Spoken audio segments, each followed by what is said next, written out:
Bu video ba'zi bir opa-singillarimizga yoqmasligi mumkin, chunki noshukur ayolning 10 ta belgisini sanab beraman. Yo'qsa like bosasiz, qadrli erkaklar. Birinchi, boriga emas, yo'g'iga qaraydi.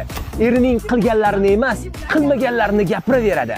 Ikkinchi, doim solishtiraveradi. Falonchining eri unaqa, falonchining ayoli bunaqa deb taqqoslayveradi. Uchinchi, rahmat aytishni unutgan, noshukur bo'ladi. U har bir sovg'ani xuddi siz unga majburdek qabul qiladi. To'rtinchi, doim norozi ohangda gapiradi. Gaplarida minnatdorlik emas, e'tiroz ustun.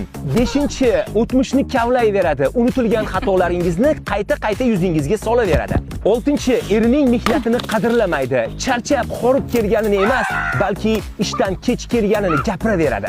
Yettinchi, o'zini qurbon qilib ko'rsatadi. Xuddi u hamma ishni bajarayotgandek, boshqalar hech nima qilmayotgandek ko'rsatadi.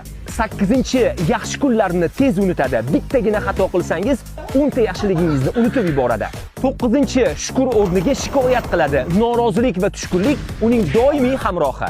Va nihoyat 10-chi, mehr kutadi-yu, lekin o'zi mehr ko'rsatmaydi. E'tibor talab qiladi-yu, lekin uni o'zi ulashmaydi. Bu videoni maksimal darajada tarqatib yuboring, chunki ba'zilarga ibrat bo'lsin,